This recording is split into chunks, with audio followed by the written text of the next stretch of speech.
Assalamu alaikum. From today onwards, we'll be discussing a new topic of urology, and that is uro-oncology, in which we'll begin from renal tumors and malignancy. So I'll start my presentation on epidemiology of renal carcinoma. Renal masses are categorized as benign, malignant, and inflammatory on the basis of histopathology. They can also be classified radiologically as simple cystic, complex cystic, and solid masses. But we'll be focusing on malignant lesions. With over 4 lakh with over 4 lakh new cases in 2019, kidney cancer is the ninth most common cancer in men and 14th most common cancer worldwide. The incidence of RCC has continued to increase in many nations, indicating the importance of identifying risk factors, discussing potential screening techniques, as well as staging for outcomes, and all of these will be discussed in subsequent presentations. RCC, which accounts for 2 to 3% of all adult malignant neoplasm, is the most lethal of the common urological cancer. Its 5-year survival is 71% compared to 78% for bladder cancer and 99% for prostate cancer. Incidence of RCC is rising by an average 3 to 4% per year, and these changes are more common in developed countries because of better screening programs, which mainly include more relevant use of ultrasounds and CT scans for a variety of abdominal complaint and disease registry. Overall, approximately 12 new cases are diagnosed per 1 lakh population per year, with male to female predominance of 3:2. This is primarily a disease of older adults with a population between 50 and 70 years. However, recently the diagnosis of renal cancer has increased more rapidly in those who are less than 40 years of age, and this trend has correlated with an increased proportion of incidentally discovered and small localized tumors. Coming on the incidence of RCC in childhood, it's uncommon and presents only 2.3 to 6.6% of all renal tumors in children. The mean age at presentation is usually 8 to 9 years, and contrary to that in adults, in more common in males, in children the incidence is similar in boys and girls. Although Wilms tumor is more common in younger children, RCC is as common as Wilms tumor during the second decade of life. RCC in children is more likely to be symptomatic, locally advanced, high grade, and of unfavorable histological subtypes. This is a chart which represents the likelihood of developing kidney and renal pelvis cancer according to age, stratified by gender. As we can see that as the age increases, the incidence of RCC both in men and women increases, and the overall lifetime risk of developing RCC in men is 2.1 as compared to that of 1.2% in female. Within the US, Asian Americans or Pacific Islanders have the lowest incidence of renal cancers compared with American Indians, Hispanic, whites, or African Americans. Initially, it was stated till 2013 that the 5-year survival rate for African Americans is 5% lower, but after it, further studies were done, and in 2015, it was stated that the 5-year survival rate for African Americans was similar to that for whites in the US. The racial factors have been more focused in the US because of a better disease registry program in the US. The 5-year survival rate of patients with kidney cancer has doubled over the last 60 years from 34% in 1954 to ultimately 75% in 2015. And this survival rate has now improved because early detection of tumors at smaller size, that is 4 centimeter, and curative surgical treatment. I've previously discussed already that we are more commonly using screening techniques like ultrasound and CT scan for a variety of abdominal complaints. So these small localized tumors are detected more early, and thus we have better surgical options for these tumors, and thus the survival rate is improving. A global difference in RCC incidence, mortality, and survival rates can be observed. The highest incidence was found in Czech Republic, which is in Europe and North America, followed by Australia, South America, and Asia. In US, RCC comprises the 6th most common newly diagnosed tumor in men and 10th most common cancer in women. There are approximately 74,000 new cases and almost 15,000 deaths from RCC each year in US.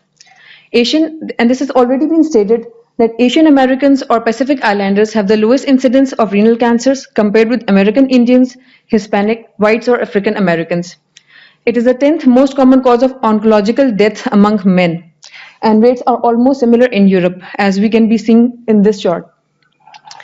This represents the incidence of RCC worldwide, with highest being that in North America, then we can see that's in Europe, coming on again America, Central America, South America, decreasing in Asia, with least that in Africa.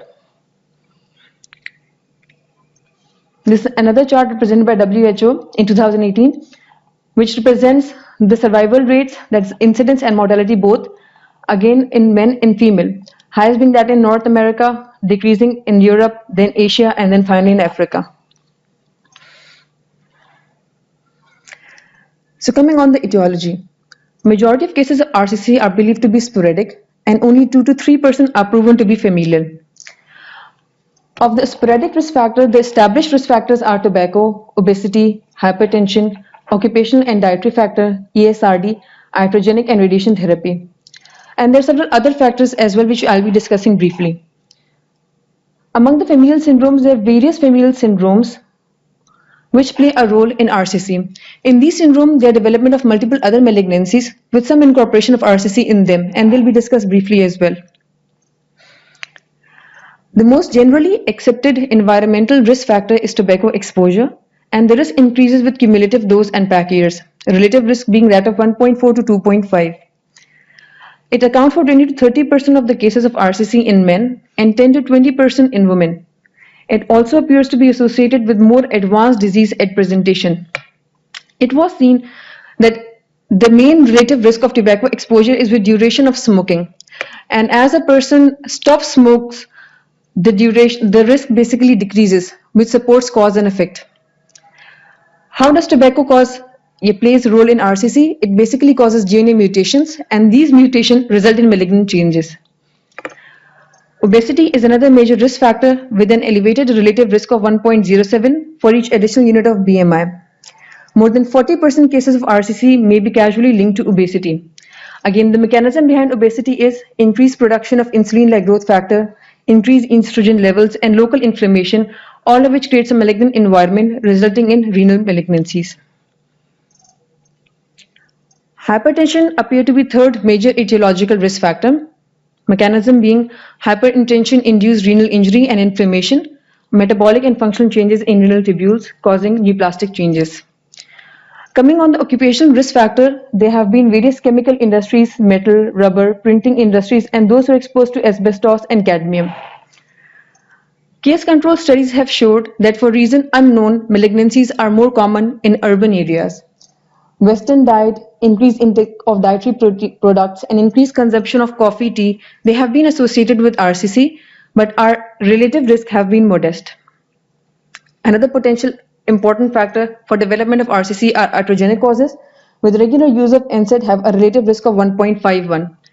At that time, they also studied the role of aspirin and acetaminophen because it was highly debatable whether aspirin and acetaminophen plays a role in the development of RCC or not, but it could not be proved anywhere. But the role of NSAID was to some extent proven in the development of malignancy. Retroperitoneal radiation therapy, typically administered for various tumors, appear to be a risk factor for RCC, but the relative risk is low. An increased incidence has been associated with end-stage renal disease, in which case RCC is usually bilateral and multifocal. Among the chronic dialysis patients, the incidence of acquired cystic disease is approximately 35 to 50%, and approximately 6% of these patients eventually develop RCC. Even among patients with CKD who are not dialysis dependent, a decreasing eGFR is associated with an increased risk of kidney cancer. There are certain other factors which have not been proven yet, but they have been worked upon. They include cytotoxic chemotherapy, sickle cell disease, resulting in renal medullary carcinoma, renal stones, and diabetes. Our guidelines state that several verified risk factors have been identified, and the established one, the most important one, are smoking, obesity, and hypertension. They are considered definite risk factors for RCC. So increase physical activity, eliminate cigarette smoking, and obese patients reduce weight as the primary preventive measures to decrease the risk of RCC. Now coming on the familial RCC syndrome, all the sporadic factors has been discussed. 3 to 4% of RCC are hereditary, and the median age at presentation is 37 years. Factors that favor a hereditary contribution in patients without a clear genetic disease include first-degree relatives with a tumor onset before the age of 40 and bilateral or multifocal disease. These familial syndromes play a very important role, though they account only for 3 to 4%, but identification is very important because we can then know the link analysis between affected family members. So I'll be only discussing that briefly and only discussing the mutations that are involved in these syndromes. Starting from von Hippel-Lindau disease, the familial form of clear cell RCC is von Hippel-Lindau disease. It's an autosomal dominant disorder which results in formation of RCC, pheochromocytoma, retinal angioma, hemangioblastoma. RCC occur in 50% of patients with VHL and is now the most common cause of death in patients with this syndrome. It occurs due to translocation of chromosome 3 and mutation of VHL tumor suppressor gene at chromosome 3p2526. Second is hereditary papillary renal cell carcinoma syndrome. The median age at presentation is 45 years.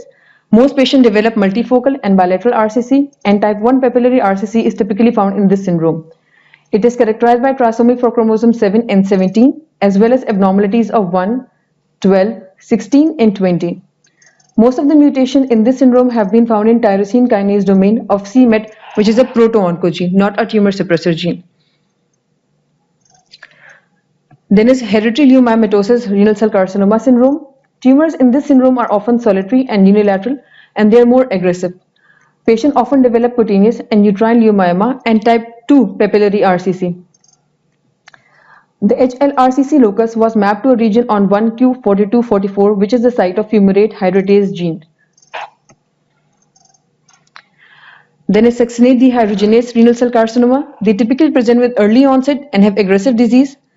Individuals with germline mutations of one of the multiple genes encoding subunit of Krebs cycle enzyme, which includes succinate dehydrogenase B, C, and D, they are at increased risk for development of RCC. Then comes Birt-Hogg-Duke syndrome. The age of diagnosis is 50. Penetrance for renal tumors is 20 to 40, but when they occur again, they are often bilateral and multifocal. The gene responsible for this syndrome has been mapped to 17p12q11.2, and the gene product is tumor suppressor folliculin. Then comes Cowden syndrome. 50% of the patients develop breast cancer, 34% risk of RCC, and there's 10% risk of epithelial thyroid cancer.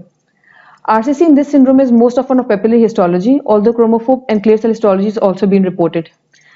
Germline mutation of phosphatase and tensin homolog tumor suppressor gene, which together are termed P10 hematoma tumor syndrome.